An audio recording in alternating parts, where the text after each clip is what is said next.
CAPSI podcast series, Conversations on African Philanthropy.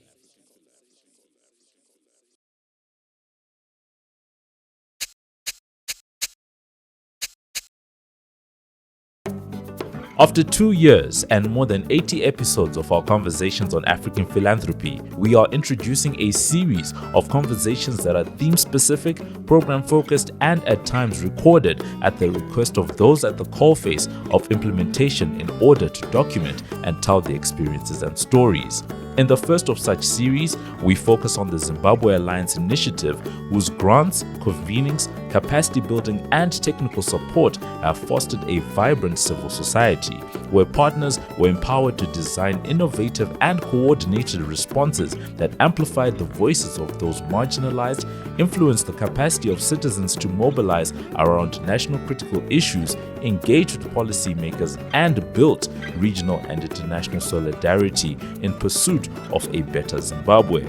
Formed in 2010 to strengthen the role of civil society in influencing Zimbabwe's transition to democracy, the Alliance has evolved over several phases to what it is today. An initiative of several partners, Zimbabwe Alliance is a story of resilience, innovation, dedication, and passion expressed somewhat beautifully in some of the least expected places and ways. Welcome to a special segment of our Conversations on African Philanthropy with me, Moyo. On this segment of our podcast, we are discussing a special initiative, the Zimbabwe Alliance initiative, an initiative that was established, supported by a number of partners from the time when Zimbabwe was going through both a political and economic crisis. So this is around 2008 and 2009, but the grant making started around 2010, 2011. And since then, there have been a number of groups that have benefited from the intervention. And one such group is the National Association of Youth Organization. I'm currently joined by Mischek, Gondo, who is the team leader or chief of party for NAYO. But Mischek is also the regional coordinator of the Southern Africa Youth Forum. Mischek, welcome to the conversation. Thank you very much, Prof. Thank you for this conversation. Thank you so much. I know it's a bit late, but I'm hoping that as you know, towards the end of the day, this is when you get wiser. Yes, sure. With less disturbances. So we are going to get the best out of this conversation. But let's start with obviously, where I began around the transition and the crisis that Zimbabwe as a country has gone through. I did speak about 2008, 2009, when this initiative was established. This was at the time when the country actually experienced what became known as the Government of National Unity. But of course, that did not last long. In 2013, we had elections, and people hoped that things would change. Tell us a bit about, how NAYO came about, what it was responding to when it was established, and some of its key objectives and mandate. Thank you very much. The National Associations of Youth Organizations, it's a coordinating platform for youth organization in the country, with a number of youth organizations affiliated to it, but also registered with the Ministry of Youth under the Zimbabwe Youth Council Act that regulates the operations of youth organizations in the country.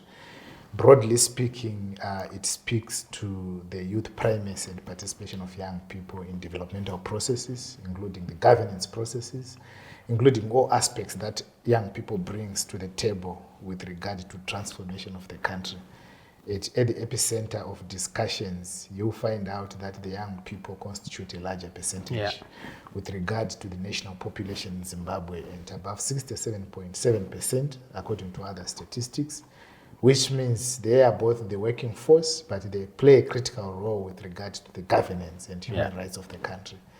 In reflection and responding to that, the association have got a human rights and governance cluster, which ties it and connects it with the work that ZimAlliance was doing, which we started to work with around 2016. But broadly speaking, the human rights and governance cluster have been playing a critical role in terms of responding to some of the issues that young people are facing in the country, both from a policy perspective, because the association also have an interlinkages with the government. Yeah. You might have also be aware that the association is the representative of youth in the Zimbabwe Human Rights Commission, Okay. special interest group. You must be also aware that it also plays a role in the National Peace and Reconciliation Commission. And the association as well sits in the Zimbabwe Anti-Corruption Commission Political Inclusion Subcommittee, representing young people. So you find the work of the association, as I've alluded to. Yeah. It does not only work with young people from the community level, but at a policy level, taking the issues of the young people, bridging a gap of the participation, which brings the coming of the ZimAlliance to solidify that cluster at a prime. So when were you established? The association was established in 2007, Okay. and it transformed from then to the national association. It was called the Zimbabwe Youth Organizations Network. Yeah. From 2006, I was not yet there. Yeah. And in 2011, it transformed to NAYO through a process of a strategic plan. But its work started around 2006, and with currently, I think I'm the 5th team leader of the association. Yeah. So, I mean, when you were introducing NAYO, you already started talking about some of the spaces that you are represented in, you know, whether it's, you know, it's the different commissions that you mentioned.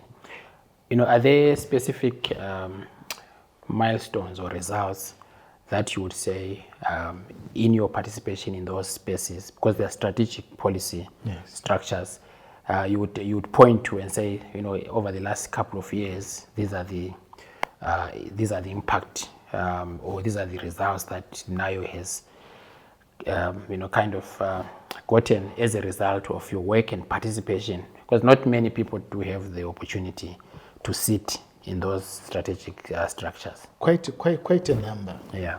We contribute to the results of other RA. Remember, I mentioned about the great work that youth organizations are doing, and consolidation to those platforms is very critical. So we have quite a number of milestones that we can attribute to as an association, but not purely claiming them as an association, because if you are saying an association, we are including all the young people, then we can claim that. Yeah. And I can point our representation in the Zimbabwe Human Rights Commission. We even produced a report that is found online on the review report to the United Nations Office of High Commission for Human Rights and the status of human rights in Zimbabwe, and that has been adopted and publicized, and this was through our work within the Zimbabwe Human Rights Commission. Yeah. We can even share, you find the report online. Yeah. And documenting the cases of human rights violation and supporting the human rights activists, the young people, in terms of, for the past years, supporting them in terms of even linking them to legal representation, and even interfacing with the commission itself, probing some of the cases in terms of that are brought through, because our representation there is not for the secretariat, but for the issues that are brought by young people. And I want to point also some constitutional and human rights issues. You understand in Zimbabwe now you have a quota system, and it has been a result of some of the researches that we've done, and partnering now with the government for it to be found within the constitution.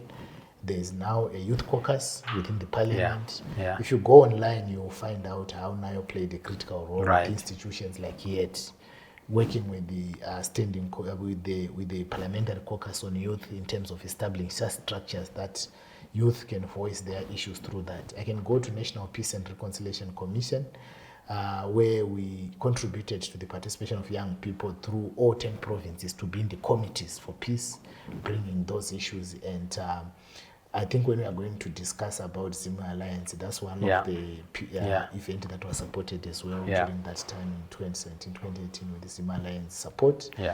There's also a number in terms of opening the dialogue between the young people and players that be. I remember part of our work, we're working also with United Nations to bring political parties together during times of elections to avoid violence, and to a coordinating platform for young people, whereby we are saying whether you are coming from this part or this part, you need to make sure that the elections are not going to be marred by violence. And that alone, bringing political parties together. We remember we even had some programs in communities where political parties trying to build that culture of tolerance. Yeah.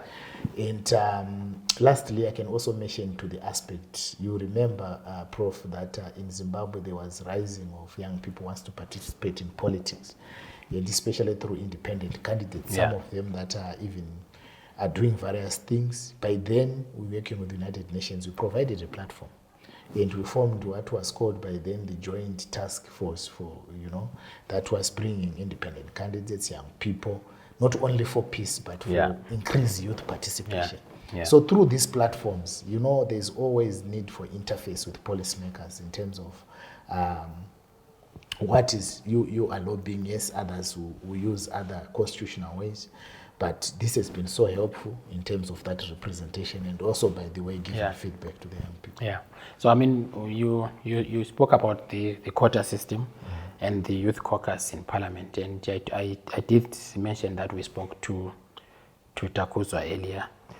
Would those be some of the would those be some of the work that NAYO would have contributed towards? For example, getting somebody like a young person like Takuzwa onto the parliamentary system. Actually, we can attribute that. We're fully involved in terms of the paper to say we need a quota system. Right. We're the institution that are fully invested to say we need a caucus. Yeah. And even the caucus, I can even refer that, including the meetings that bring in parliamentarians together for them to make decisions. Yeah. It was NAYO yet we're doing that, and other organizations. Yeah.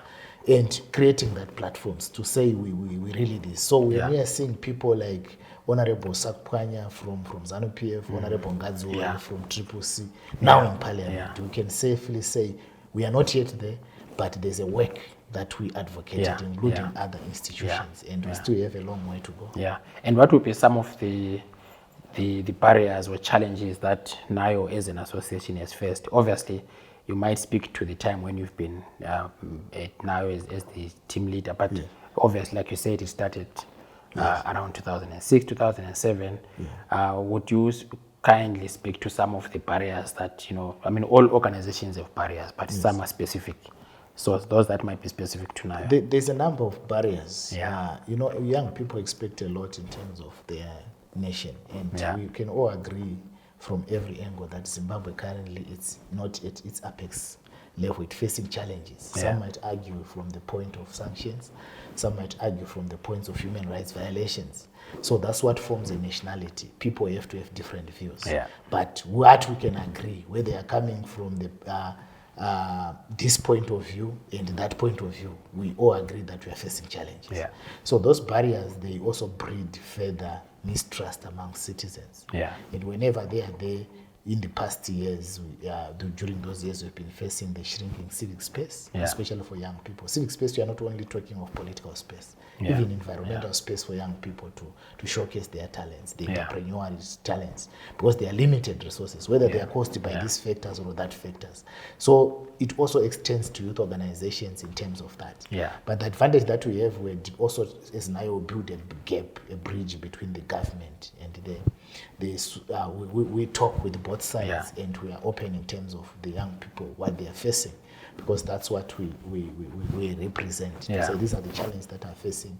We are facing the challenge of civic space. How best can it be opened? The young people needs to, to showcase their talent. They have these limitations.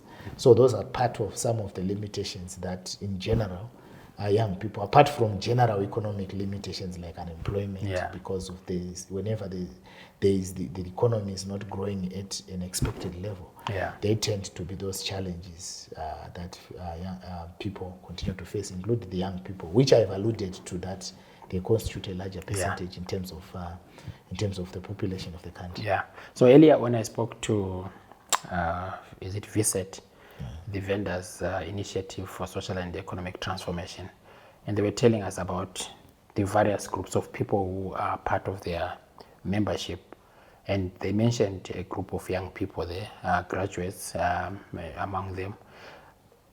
What is the state of young people's livelihoods and conditions currently in the country? We know politically, Zimbabwe is still going through a big challenge economically as well.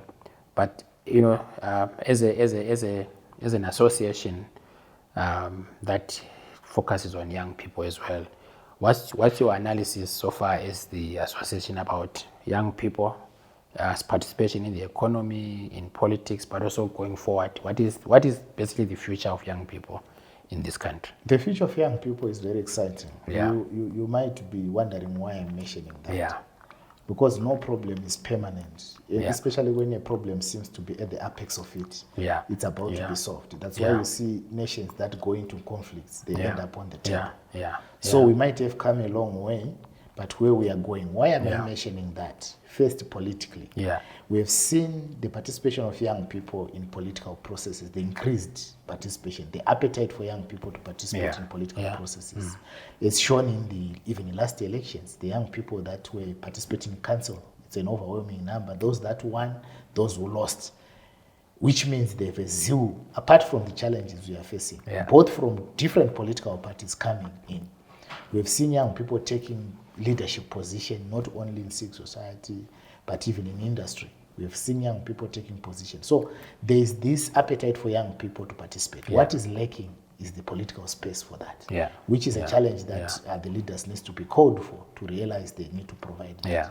Yeah. Then in terms of economics, because the economy is growing at an expected level, you find out that the young people, yes, want to innovate with entrepreneurship, but there is lack of that support. So the rate of unemployment is high, Yeah. which is also leading to drug abuse, which is something that we need to face. Yeah. I appreciate the country have come with a drug master plan and a policy to deal with that, but a lot needs to be done because some young people are losing hope on the situation. Yeah. Because if you don't have necessary things to respond to the things that you are facing, you lose hope. Yeah. Most young people are losing through drugs, and you know drugs are linked to criminality as well. So you find out the rate of people now engaged in things that are not acceptable. It will come to increase. Yeah. So in general, yes, we might face challenge, but I believe that if the political players, the citizens, they sober themselves to say what is the challenge that we are facing. We might be faced with a future. Zimbabwe does not need more years to reform. The challenge that we have is politics. It's not economy, it's not agriculture. It's the challenge we have. Let me simplify it. The challenge that we have is people. So, of course, that's one of the challenges. And I think as an association, that's what really gets your attention to. But you have also been working with a number of partners, some of them developmental in nature. And one of them, like you kept mentioning is ZimAlliance, which is a project that is implemented under Trust Africa. So for those that are watching and wondering what is ZimAlliance, it's not a standalone organization. It's a project that is implemented within Trust Africa. You mentioned that you started implementing or in association with them from around 2016, and you've been, working with them, getting support here and there up to about 2019. Maybe let's talk about some of the specific areas of association that you had with Trust Africa between 2016 and in 2019, and maybe some have continued till today, which may not necessarily be financial. Thank you very much. It's very interesting how ZimAlliance came. And at the apex of it is we had a project or initiative called Youth Accountability and Governance. We're calling it YAG, and it was focusing on capacitating young people to be able to respond to issues, but also to foster constitutionalism using the Constitution of Zimbabwe Act 2013. And we were implementing various provinces of the country, capacity, including rural areas like Mutasa, in Mutare, in Manicaland there, and just bridging the gap of young people, the knowledge gap of the Constitution, not only in terms of the Bill of Rights, but generally to be responsible citizens, because the Constitution is that document that guides as the supreme law of the country, and you need to be a proud citizen when you know that. So we're capacitating, but apart from also, we carried a number of initiatives, apart from capacitating them. And I mentioned one of them where we're working with the National Peace and Reconciliation Commission, where we managed to capacitate young people and lobbied the commission to make sure that the young people are also part of the provincial committees. And we played a critical role, the young people. And some of those young people now, they are now holding a lot of, they are now holding senior positions within the commission, which is a result, and that was supported. I understand also in terms of capacitating young people to take, to hold leaders accountable. We brought a number of petitions to the Parliament of Zimbabwe during the time with support of ZimAlliance of the issues that were being raised by young people. I understand in one of the years, one of our demonstrations that we were doing in Zimbabwe was banned, and we approached the High Court, and currently it's one of the cases that we won, where the High Court ruled that we need to continue on that. So it was not only teaching the constitution, but exercising that following the constitutional ways. And even it was before the transition that happened in the country. The country was still facing those challenges. We carried out a number of developmental linking young people to different participation, sharing, intergenerational dialogue. The aspect was to make sure that we build this a citizen that is responsible. But let me also point to a very critical participation that we did. By then we were hosting the Minister of Youth, Sports, Arts and Culture within the Citizens Manifesto. So there was what was called the Citizen Cabinet, created by the ZimAlliance. And that cabinet becomes so crucial that even it caught government's attention. To that, the decisions that were coming from the cabinet were also affecting at national level, because there were different ministries within the cabinet. And the convener was none other than Briggs Bomber. And I myself, I was the representative of youth in the cabinet. And we carried a number of programs across the country. And bringing these citizens' agents. And we wanted, we had a slogan at one point in time to say, dare to shape the future, where we said community is the answer, where we are saying the citizens must be empowered, to voice. Even some of the political players from different political parties currently, they benefited from the Citizen Manifesto, because the manifesto from the citizens was made by the citizens themselves, including rural communities. And NAYO was the one mobilizing young people across the country with the support of the ZimAlliance in terms of that agents. So you'll find out we did a lot in terms of the agents for the country that benefited citizens in general, and also responding to critical issues, and also producing even knowledge documents, knowledge products that are currently even being used in terms of different knowledge products that can be a reference point of development. So the support was quite mouthful in contribution with the already work that has been done. But collaboration was also fostered, because if you look at how ZimAlliance was supporting the partners, you find out that it was not only coming from the young people. There was women, there was rural teachers, there was vendors, there was people with disability, the arts. So that kind of a collaboration, it's an example of a collaboration that the nation also needs. When people to come together in the name of their country, united, it will move. So it was just an example that was there. That's why you see the cabinet, they caused the shiver during that time, because there was a point of unity. So, I mean, that's great to hear, and we have heard it also from other beneficiaries of the program. But one would then say, if you were to look back at the time when this vibrancy around the Citizens Manifesto, I was going to ask you actually about how you participated, but you have already articulated that.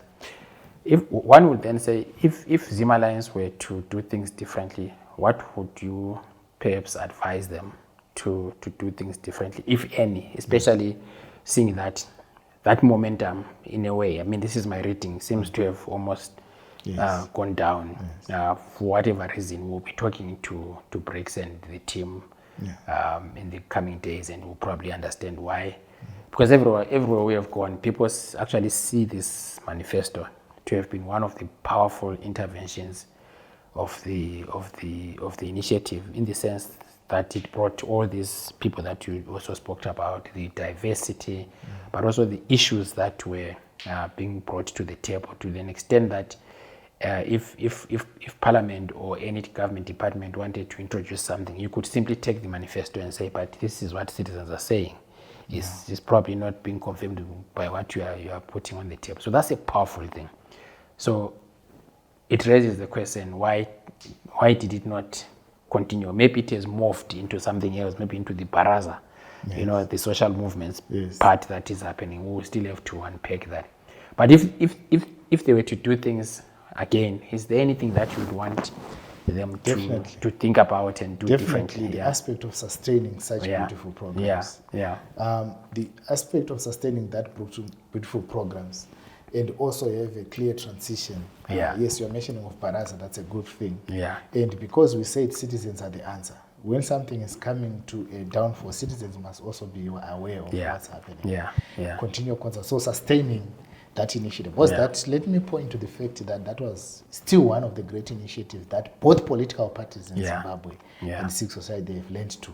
Some of them they've based their initiative based on that, the framework. If you had to research both in terms of, and I'm also very encouraged that you might be not aware that one of the songs that we produced for Zimbabwe under Citizen Manifesto was taken to become one of the national songs, and ZBC played. Is it? Because when we launched it, we said this is songs for everyone, no rights, no one, and we brought different artists, and it was used up to now. It's used in adverts in different. Who is the artist? They are different artists. And one of them it's for I'm forgetting the name. The lady. I'll think about the name, but there were different artists that came. And that song, if you ask anyone in the citizens, they tell you that it became a hit song, but it's talking about Zimbabwe. And that was the nature of, because we were saying we are not here for supporting any political formation, we are here for the country. And as the cabinet, as much as I appreciate that, there were also a lot of fear during that time to say, because the cabinet was now relied upon also within the citizens in terms of weekly updates and calling a shot. And whenever you call something a cabinet, you ruffle the political powers that begin to say, because almost like they a might shadow. think that now a shadow we want to government, transform now to a political party, including other articles that were written that they are planning to turn it to a political party. So both in the opposition and the ruling party, they were now yet discomfort. Both the in terms of that. But it was, for my belief, I joined it purely on a citizen. Even if it was going to say it's transforming, some of us were still going to say yes. I think that's your idea. Go ahead, but we're pushing it for the citizens' perspective. So those initiatives. We even we're the last people to bring Kofi Annan in the country. The elders. And, so the elders and coming here for that. So that's how powerful. Kofi Annan even came when he was not well. And he was his last visit. And that's how powerful the initiative was. I remember myself, when the manifesto starts and the youth sector was tasked by them to go around the country to formulate structures.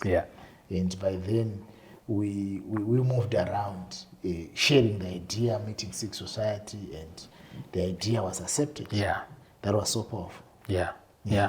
Wow. We need to find out about these artists. If we have an opportunity to speak to them before we go, we talk to them, because I would want them to, if possible, we capture the song as well. Do you think we can sing it now? I'm not a singer, but we can look at it online, and it's a powerful song. And it will be good to speak to the actor, to the artist. And it was great. It is actually a great song. It was two songs, but the other one went further to others. We'll try. The Dadzadis were there. And yes, I'm forgetting the one of the main artists, but Andy, the daughter for Andy. Oh, what's her name? Yes, she was there. Chief, you should know her. Andy Brown's daughter, the musician. There's Chingeto. And then there's Amara. Yes, So it's Amara. Okay. And it became a national song, including even during Heroes Days and other things. It's used. Because it's a national song. Wow. We should look for it. So maybe what we should do, Godfrey, when we do editing, we should also include the lyrics. Of the and song. That song, I can safely say that you have rights to use it. Oh, you declared it on the launch that everyone has the rights. Even if you ask more corporate, they'll tell So you. you've already solved the Yes, issue of yes. intellectual property Yes, rights for yes, us. yes. So Yeah. we can use it. So if we Yes. could do that. So, but I wanted us to pivot to, we might come back towards the end to just talk more about ZimAlliance, but I think we've gotten the bigger part of what I really wanted. But, you know, you also wear the hat of, you know, the regional coordinator for SIOF, which says to me that NAYO has kind of understood the value of, you know, regional national linkages, that what happens at a national level has implications at a regional level and vice versa. Maybe let's speak about those linkages between what NAYO does and what's happening at a region and how SIOF comes about.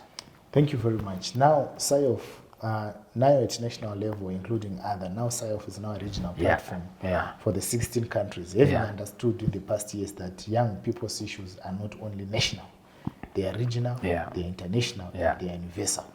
And they need to be taken as they are, and also linking with other players at regional level to influence policies. We've got the SADC indicative strategic plan that is there. Young people should know how they can contribute. We have got the SADC treaty. We have got different structures, including other regional organizations. For example, a simple thing is one thing that we value at SIOF is regional solidarity. Whether you're coming from Eswatini, you're from Tanzania, you're from Mauritius, you are from Comoros, the countries that in SADC, we need that regional solidarity. And one of the aspects at SIOF is we use the Pan-African approach to our development, accepting that we are Africans and pushing our development using the Pan-African lens. We use what you call the youth development model. Pan-African is one of the 8 Ps. And connecting the linkages you spoke about is very critical, because what we are looking at the ultimate development of a young person. And we are living in a universal world where we need different mindsets from different countries. We can also learn from during the time where Africa, especially in particular SADC, was during the time where they were liberating ourselves. Yes, we were not there, but we can claim because it was our fathers, our brothers and sisters. The unity that was there was not, if it was going to be a national unity to say Zimbabwe is on its own, South Africa was not going to be liberated.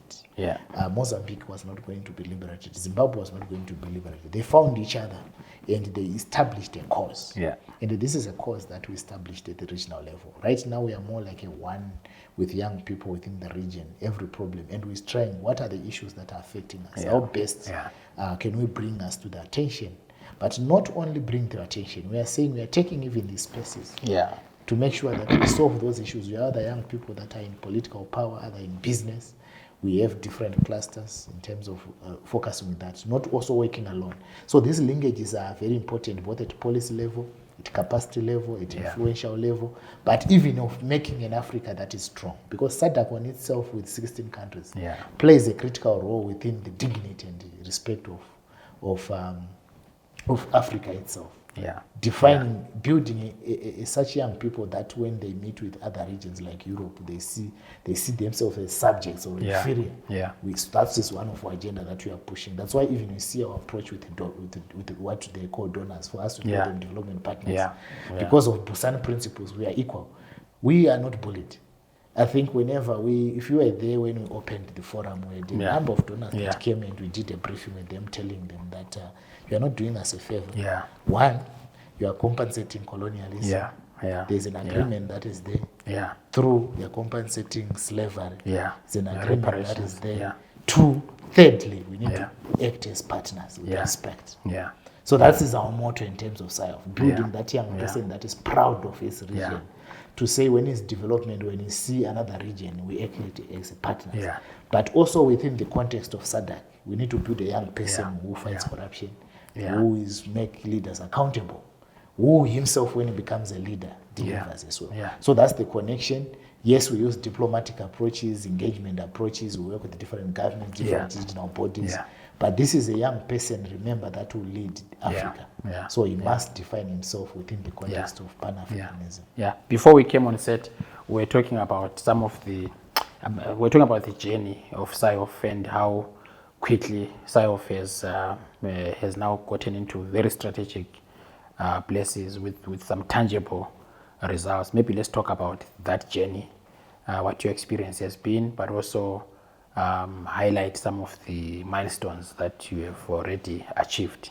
Thank you very much. It's quite interesting that we are in our 6th year, and what we have achieved so far. The first part is able to work with all 16 member states, the governments, including the parliaments, partnering with both SADC Secretariat and the SADC PF.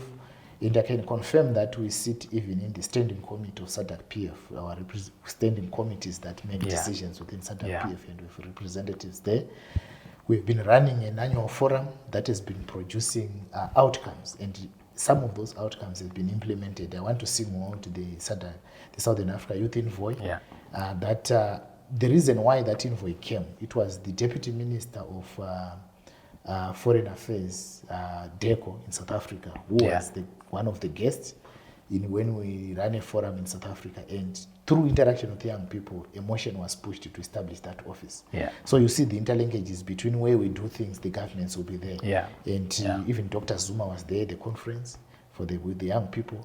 And Minister Botts himself moves the motion within the forum to establish that youth envoy. And that envoy has done a lot now. Last year, she received at the climate conference the president of Kenya as a symbol representing the whole Africa. And working now with IOM, with different, she launched a program on youth negotiator program. We are taking young people to COP, but we are also supporting initiative. We are part now of Regranters Network to give grants to young people on climate change. We are doing a lot. But also in terms of governance, we've got young people that are now in leadership positions. We can see, no doubt, many people they don't know, by the age of around 19, Patience Maso was a country director for SIOF. And she was identified within that context as a young director, grooming those young people. And when she was appointed, we have a number of governors in Tanzania that were part of our committee leaders. We now have young people in different government positions, industrial, grooming them.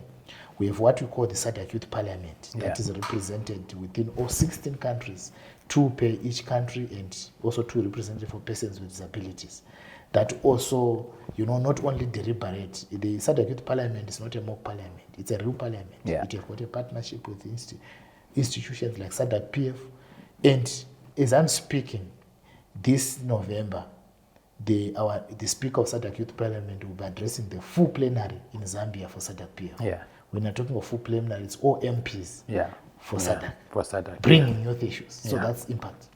So Honorable Nsama from Zambia will be addressing the Speaker of Parliament for SADC. So we have a number of programs, which we are coming back to programs and initiatives that we have pushed in terms of youth inclusion, in terms of youth participation, in terms of currently we are working even for the SADC Youth Protocol. And you might be very surprised that the governments wanted to fast-track the protocol to be adopted by the presidents. And are you aware that the protocol, when Dr. Texi was the executive secretary, she was our guest of honor in the 3rd SADC Youth Forum in Malawi. And the forum proposed the establishment of a protocol. And today we are celebrating that the SADC has taken it up for it to be formulated. And we will follow up for its implementation when it is going to be adopted. So these are some of the aspects that are coming out from the participation. Apart from the general participation, we trained a lot of young people. We linked a lot of young people in terms of the work that we are doing, because we have different clusters. As I mentioned, about 9 clusters. And one of them, Pan-Africanism, Arts, Culture and Heritage, that is led by Tanzania. And so if somebody is trying to figure out what this looks like from a mechanical or architectural point of view, so SIOF would have 16 countries. In terms of membership, is it one association from the country? How does so in terms of SIOF, what operates, as I said, it operates through clusters. So there are youth organizations. There are also young people that wants to work with the different clusters, because young people, they have different interests. There are young people that does not want to work in entrepreneurship, but they are medical doctors, so we have a health cluster. So they affiliate and they advocate for that. And by the way, we've in our 6 years of operation, we've won 4 awards. And one of them won the recent one, won it in UK for a health cluster advocating for neglected tropical disease. And we won it a global award on the health cluster. Yeah. Even Yeah. the Africa Movement of Right, the Year, right, one of the right. awards, and among other the Communicator of the Year. Yeah, yeah. This is the young people from different clusters. We are just Yeah. providing a Yeah. platform. Yeah. Youth organizations, young people, youth Yeah. activists. Yeah. They've Yeah. got a governance, peace and security cluster Right, where they can right, associate. right. Yeah. Yes, you have got the environment and climate change cluster, you've got disability cluster. Yeah. And all these, so there is this different aspects. And Yeah. each cluster is led by young people from a different country because of Right, ages. right. Yeah. So I think when you were talking about the work that you are doing with SADC and others, these structures, I was also thinking about one mechanism that we were part of, the non-state engagement mechanism. So if I don't know if you are part of that, and you are, because it was recently adopted, how you are using it, but also earlier on we were talking about the just ended summit which took place here, and how you partnered with the African Union, NEPAD and others. I wanted to check how close do you work with ECOSOC, for example, because from a civil society point of view, that's the probably the seat that all of us would have to want to use. And with SADC, there's now this non-state actors engagement mechanism, which at least I know was adopted recently. And the Southern Africa Trust at the time when I was the CEO then, we actually wrote that working with other groups. So have you started using that mechanism? Thank you very much. Let me start from the point, and thank you for the trust for establishing that. Yeah. So we can safely say the trust established that, and SAYOF was part of the drivers. The drivers for the, because we're representing young people for the pushing. Yes. All meetings, we sit in the committee. We work with SAF Single, formerly SADC Single, in terms of driving that, and SAT is still part of that. And until even the meeting that we did here in Harare with the SADC Secretariat. And currently there is finalization in terms of some inputs that are coming and the adoption for it. And we are glad that SAFSING also signed an MOU with SADC in terms of its operationalization. And I can affirm that SAYOF we are a youth representative within that mechanism. And that mechanism for us, during the time where people were struggling to interface with SADC, we're all in all corners working with SADC. So we started to operationalize it before it came. Because we can safely say we were seeing even the SADC business side. We work with the industrial side, and we send young entrepreneurs to, because we go, whenever there's no a chair, we take the to have a seat. That's our approach. We don't wait for instruments. Instruments will catch us later. So that one is coming to solidify the work that have been doing. ECOSOC is a very important platform. We've got 2 young people that are already part of ECOSOC leaders that are from South. So it's a very big instrument that we actually intend to continue to use in terms of achieving the global indicators that are part of us. Let's talk about the summit that just ended. What was its intention, objectives, and what came out of it? I mean, when we were speaking earlier, you were already telling me about, going to Algeria. But let's talk about the summit that just ended. And I was saying that at some point I would have wanted Capsi to show up. I don't know how we lost Capsi this year, but it was lost in the critical It's a point of complaint. Definitely. It has been quite awful. And I also want to humble myself to the work that is being done by young people himself. Currently we have, whenever we are doing something, all these partners we are seeing and other data was not there, they actually compete to become part of the platform, which means there's a value that of course. we are trying to bring. This is a demonstration. Yes. So and also what you mentioned, even now, openly saying we are part of co-organizing the Pan-Africa Youth Forum in Algeria that is being done by Africa Union, and as a co-organizer. And it means a lot for us representing young people in the Southern Africa. And it has been so helpful. This forum was focusing in line with the Africa Union theme. It was focusing on skills and education. And a lot of deliberations were done. There's now a declaration that we can share with you after this meeting. But for us, we don't believe in those declarations that are not a reality. When we come with a declaration, like the examples I was giving, we produce young people, not only ourselves, they take that to form projects, programs at community, at national. That declaration is young people's declaration. I cited just a few outcomes that came from declaration. And one of the things that even come from previous declarations, it's about youth quota systems across the SADC. And we are knocking every country's door to make sure that young people are included as a first step. The young people involved in elections, but also young people as partners for development. So this forum was focusing on education, and a lot of issues were deliberated, a lot of outcomes came and follow-up. As I was telling you, we are going to meet His Excellency the President of Zimbabwe for formal handover of the declaration. We've already met the Mayor of Harare since we were doing the forum in Harare and officially handed over.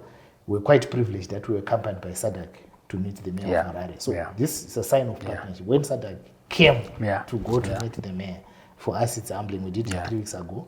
So we are going to meet the President, which is the Chair of SADC. We proceed to Madagascar to give the Vice Chair of SADC. We don't just go and meet the Presidents. That's where we take log issues to say, in this country, on this one, this is what we do. Then we shall proceed to meet with the SADC Secretariat. Then the declaration will start to be distributed to all countries, meeting with the Ministers of Youth, but also other organizations on areas of collaboration. You find out a number of issues were discussed, but linking to education. Some of them, continue how we continue to increase youth skills, participation, entrepreneurship, innovation, AI. All those things were critically discussed. And then, of course, I want us to end with the future. Some of us and probably some of your members just came back from the Summit of the Future at the UN. A number of them. I'm keen to hear what the youth, especially from NAYO, from SIOF and other associations, what their contributions to the summit have been. What are the issues that they've been pushing for? Because this has been one of the moments in our lifetime, and I think the Secretary General has described it as such. But obviously, if it is a summit of the future, then it's got to be anchored on young people and their projections and their future. So I'm keen to hear what inputs were made, but also what are the key priorities that young people are pushing for. Young people have come with a few number of indicators to influence the processes.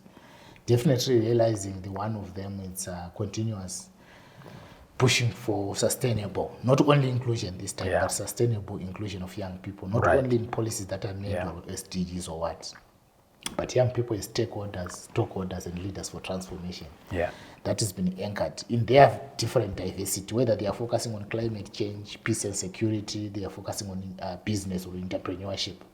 The aspect of young people being at the center of development, it has been ringing across the participation, being at the table as equal stakeholders. I think it has been coming from different platforms that has been discussed.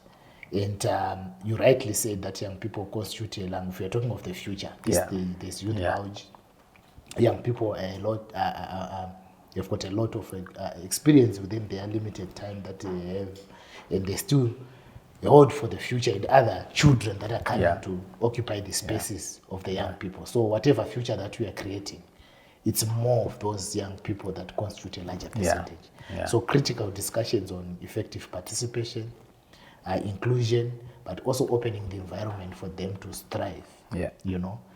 Not only themselves being open, but themselves also have a critical mind to acquire skills to do that and able to usher development. Mischek, thank you so much. I think this has been so insightful, but also very much useful for us to understand where both organizations are going, but also more importantly, the issues that concern you and the two institutions, the association and the forum. Thank you so much for making the time. Thank you, Prof, for coming. It has been indeed a wonderful discussions. Thank you. Thank you. That was Misheck Gondo. We spoke to him on two capacities. Firstly, as the team leader or chief of party for NAYO, but secondly, as the regional coordinator for SIOF. Thank you for watching. We'll see you next time.